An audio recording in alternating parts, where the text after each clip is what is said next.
എല്ലാവർക്കും സ്വാഗതം. ഈ റിവ്യൂ ഇഷ്ടപ്പെടുവാണെങ്കിൽ ഒന്ന് ലൈക്ക് ചെയ്തും സബ്സ്ക്രൈബ് ചെയ്തും സപ്പോർട്ട് ചെയ്യണേ.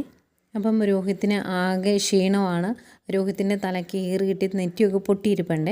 എന്നിട്ട് റൂമിൽ വന്ന് കിടന്ന് കഴിയുമ്പം എന്താണെന്ന് പറഞ്ഞാലും ബാലേന്ദ്രൻ്റെ വിഷമമാവും. ബാലേന്ദ്രൻ റൂമിൽ വരുമ്പം ഇങ്ങനെ വിഷമിച്ച് കിടക്കുക. അന്നേരം ചോദിക്കുന്നുണ്ട്, എന്തിനാടാ നീ ഇങ്ങനെ എല്ലാവരോടും പിണങ്ങിയിരിക്കുന്നത്? ഈ വീട്ടിൽ ആർക്കും നിന്നോട് യാതൊരുവിധ ദേഷ്യമോ പിണക്കോ ഒന്നുമില്ല, പിന്നെ എന്തിനാ നീ എല്ലാവരോടും പിണങ്ങിയിരിക്കുന്നത് എന്നൊക്കെ ചോദിക്കുന്നുണ്ട്. ആകെ സങ്കടപ്പെട്ട് ഒന്നും മിണ്ടാതെ ഇങ്ങനെ തറയിലേക്ക് ഇങ്ങനെ നോക്കി ഇരിക്കുവാണ് രോഹിത്ത്. പിന്നെ ശിവനെ കാണിക്കുന്നുണ്ട്. ശിവൻ ഗംഗാധരനെ വിളിച്ച് പറയുന്നുണ്ട് കേട്ടോ, വൈജയന്തി ഇങ്ങനെ ഒരു തീരുമാനം എടുത്തു, ഡിസ്ചാർജ് ആകുന്ന ദിവസം വാടക വീട്ടിലേക്കാണ് മാറുന്നത് എന്നൊക്കെ. അന്നേരം അതൊരു ശരിയായ നടപടി അല്ലല്ലോ എന്ന് ഗംഗാധരൻ പറയുന്നുണ്ട്. എന്തായാലും ഗംഗാധരൻ അവിടുന്ന് വരും, വൈജയന്തിയുടെ തീരുമാനം മാറ്റുകയും ചെയ്യും. അതുപോലെ വൈജയന്തിയെ തിരിച്ച് ബാലേന്ദ്രൻ്റെ അടുത്തേക്ക് തന്നെ കൊണ്ടെത്തിക്കാനുള്ള എന്തൊക്കെയോ ഐഡിയകൾ പറയുന്നുണ്ട് രാജീവൻ. അന്നേരം ശിവൻ തിരിച്ചു ചോദിക്കുന്നുണ്ട്, എടാ ഇതൊക്കെ നടക്കുന്ന കാര്യമാണോ? വെറുതെ കുറേ ബഹളം ഉണ്ടാക്കാം എന്നല്ലാതെ അതിനൊരു റിസൾട്ട് ഉണ്ടാവുമോ എന്നൊക്കെ ചോദിക്കുന്നുണ്ട്. ഇതൊക്കെ കേട്ടുകൊണ്ട് കമല അടുത്ത് നിൽപ്പുണ്ട്. അടുത്ത കുത്തിത്തിരിപ്പ് കമലയുടെ ഭാഗത്തു നിന്നുണ്ടാവും.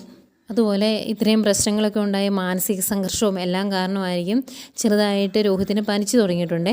അന്നേരം അടുത്ത് വന്ന് നെറ്റിയിലൊക്കെ ഒന്ന് തൊട്ട് നോക്കുന്നുണ്ട് അലീന. അന്നേരം എന്നെ തൊടരുത് എന്ന് പറഞ്ഞ് കൈ തട്ടിക്കളഞ്ഞിട്ട് ദേഷ്യപ്പെട്ട് കിടക്കുവാണ് രോഹിത്ത്. ആകെ വിഷമമാവുന്നുണ്ട് അലീനയ്ക്ക്.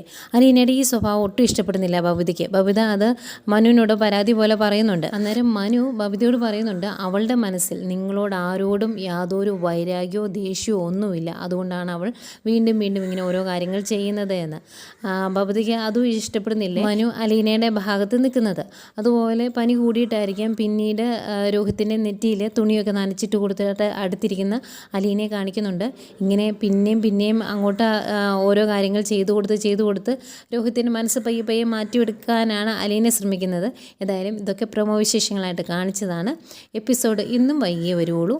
എപ്പിസോഡ് വരുമ്പോൾ നമുക്ക് എപ്പിസോഡ് റിവ്യൂ ആയി കാണാം.